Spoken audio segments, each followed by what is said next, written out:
It's a beautiful, clear day in May 2020. An Airbus A320 is on its final approach into Karachi, Pakistan. Everything looks absolutely normal. But in just the last few minutes of this flight, a whole series of catastrophic errors are about to turn a routine landing into a national tragedy. This is the story of Flight 8303. Mayday, mayday, mayday. Those are some of the last words ever heard from the cockpit. A desperate call for help from a plane that's just 600 feet above a crowded city, its engines completely silent. The pilots are totally helpless. They've lost control. And just seconds later, the plane crashes into a residential neighborhood. So this is the big question, right? The central mystery. Investigators combed through the wreckage and found zero mechanical faults. The weather? It was perfect for flying. So what on earth went so horribly wrong? Well, the answer isn't in the machinery.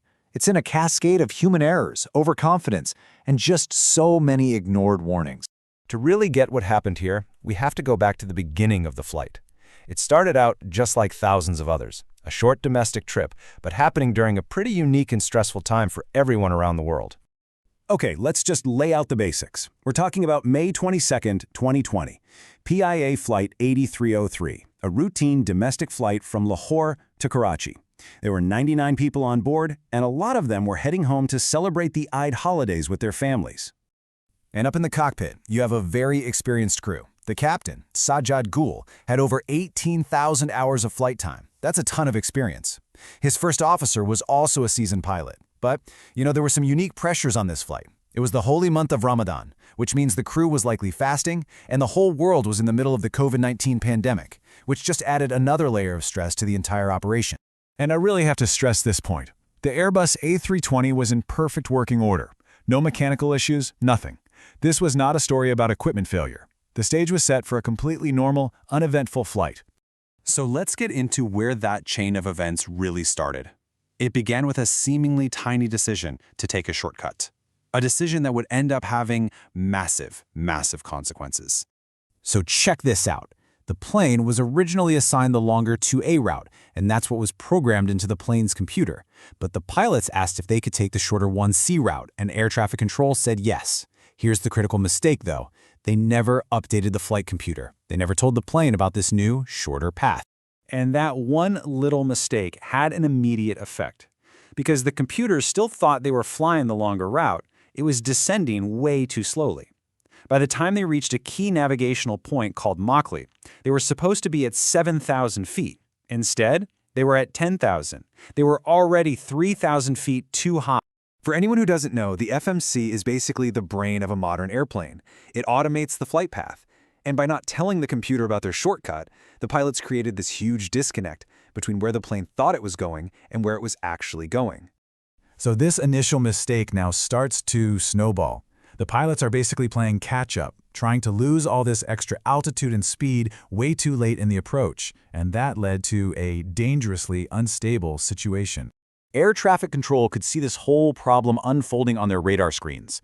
3 different times they told the captain, hey, you should probably do an orbit. That's a standard procedure, you just circle around to lose altitude safely.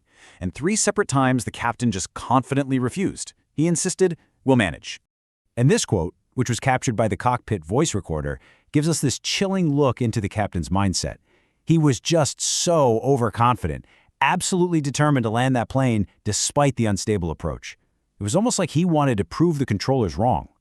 It was only at this very late stage, with the runway rushing up to meet them, that the captain finally seemed to realize his first mistake about the flight computer. He was heard on the recorder saying, oh, what happened, as the reality of their situation started to sink in. But by then, it was way, way too late to fix it. So what happened next was this chaotic and totally disastrous first landing attempt. An attempt that was made with a fatal flaw that somehow nobody seemed to notice until it was too late. Just try to imagine the scene inside that cockpit. The plane is hurtling towards the runway, way too fast and way too high. And all these alarms are just blaring at the same time. You've got an overspeed warning. You've got a ground proximity warning screaming, pull up, pull up. And most critically, there's a continuous alarm telling them that the landing gear is not down. In all that confusion, they tried to land without the gear. The plane's engines just slammed into the runway. Not once, but 4 times over 16 seconds. This impact was catastrophic. It just ground away at the engines, fatally damaging them and causing them to leak all the oil they needed to run. Realizing their horrific mistake, the first officer started yelling at the captain to take off again. And the captain did. He pulled the plane back up into the air. But as investigators would later find out, that decision to go around, that was the final fatal error. The engines were already doomed. The crippled plane managed to climb back into the sky, but not for long. The investigation that followed would reveal not just the flight's terrifying final moments, but some shocking systemic failures too. So as they were circling around to try for a second landing, the inevitable happened. Since they had lost all their oil from hitting the runway, both engines flamed out and failed completely. The A320 was now effectively a glider. It was powerless, losing altitude fast, with absolutely no hope of making it back to the runway. It crashed just 1,340 meters short. The official report put the primary blame squarely on the pilots for their overconfidence and for repeatedly failing to follow standard procedures. But it also noted that the air traffic controller, even though they saw the plane coming in too high and too fast, never explicitly told them, hey, it looks like your landing gear is up. But the investigation uncovered something way more shocking: a huge systemic failure. It turned out that as many as 40% of the pilots at Pakistan's national airline held dubious licenses. Many of them were just plain fraudulent. The tragedy of Flight 8303 wasn't just about one crew's bad day. It was a symptom of a much, much deeper problem. You know, the tragedy of Flight 8303 is just this stark reminder that modern plane crashes are rarely caused by a single broken part.